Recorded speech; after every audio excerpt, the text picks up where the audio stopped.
रायगड, महाराष्ट्रासह देश-विदेशातील ताज्या बातम्या पाहण्यासाठी मॅक्स इंडिया लाईव्ह चॅनलला सबस्क्राईब करा आणि बेल आयकॉन दाबायला विसरू नका.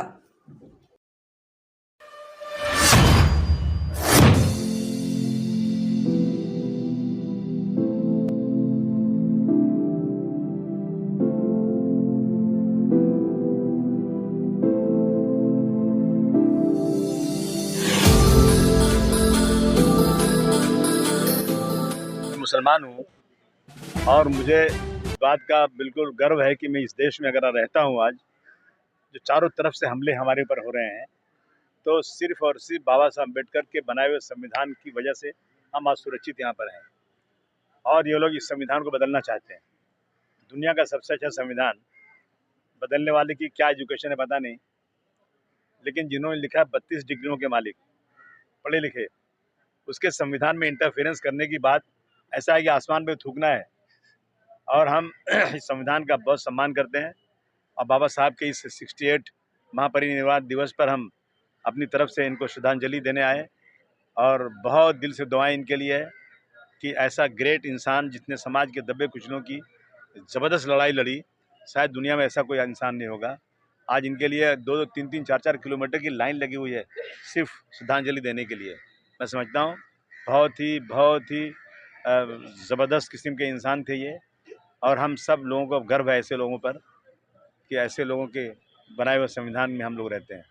आप बोल रहे हैं कि ये लोग संविधान बदलना चाहते थे, हालांकि जो महायुति या फिर एनडीए है वो बोलती है कि ये फेक नैरेटिव था जो विधानसभा में नहीं चला। ये नैरेटिव नहीं था।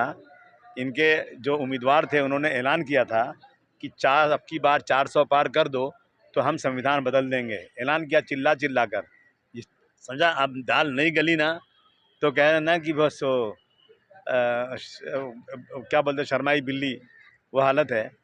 इनको ताकत पूरी नहीं मिली, वरना ये संविधान की छेड़छाड़ करना चाहते हैं।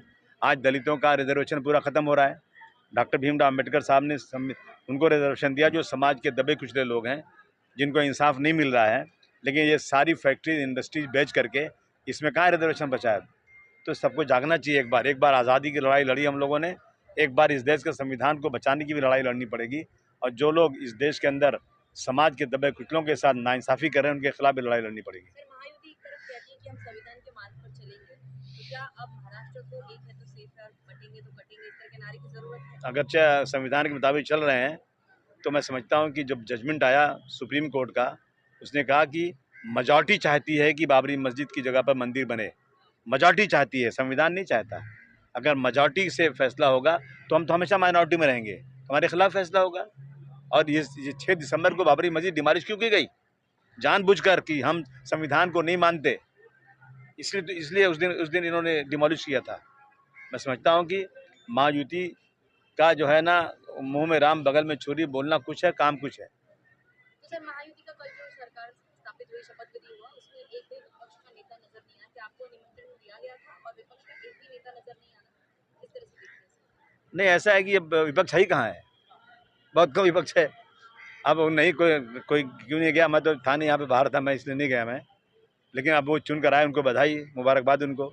लेकिन मैं यही कहूँगा कि अगर आप ये कहते हैं कि हम छत्रपति शिवाजी महाराज के महाराष्ट्र में हैं, हम उन्हीं के आइडियोलॉजी पर सरकार चलाएंगे, तो कम से कम कुछ लज्जा कीजिए।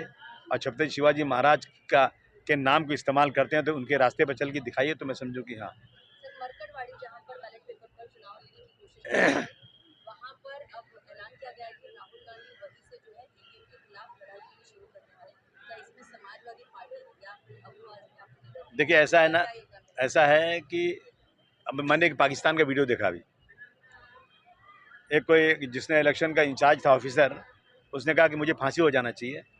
मैंने ऐसे लोगों को हरा दिया जो 70,000 से चुन के आने वाले थे, उनको मैंने 70,000 से हरा दिया। हम लोगों ने बहुत गलत किया, हमको फांसी होना चाहिए। हम सुसाइड करना चाहते हैं, परंतु सुसाइड करना गुनाह है, पाप है, इसलिए हमें सज़ा दी जाए, चौराहे पे हमको फांसी दे दी जाए, हमने गलत काम किया है। तो मैं कहता हूँ राहुल गांधी जी से की तरह उस आदमी को पकड़ो जो कह रहा है कैसे उसने हराया। कहीं वही टेक्निक यहाँ भी तो नहीं चल रही है। और मैं कहूँगा महायुति से कि अगर आप लोग सचमुच चुन कर आए हैं, इसमें कहीं भी ईवीएम का कुछ लेना देना नहीं है, तो एक बार आप कह दीजिए ज़ोर से कि हाँ ईवीएम खतरा हटा दो, हम फिर भी उतने वोट से चुन कर आएंगे। तब मैं समझूँ कि हाँ आप सच्चे इंसान हैं।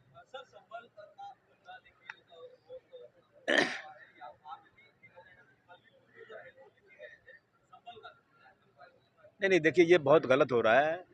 अभी समझिए जब एक बार 91 में एक लॉ बन गया तो फिर उसमें जो भी ये पूजा स्थल है जिसका है 1947 में जैसा था वैसा ही रहना चाहिए। मैं इस देश की 140 करोड़ जनता से मांग करना चाहता हूं कि 91 का जो कानून है वो लागू होना चाहिए।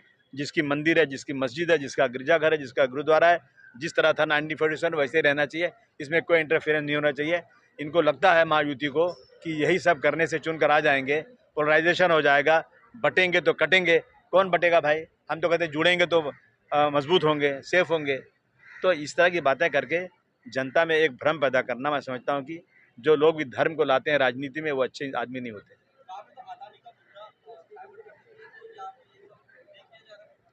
नहीं भाई, अदानी का मुद्दा है तो बहुत बड़ा है, लेकिन इस तरह से अगर किसी चीज़ को अवॉइड करने के लिए ऐसा किया जा रहा है, मैं समझा कि बहुत ही निचले दर्जे की राजनीति है।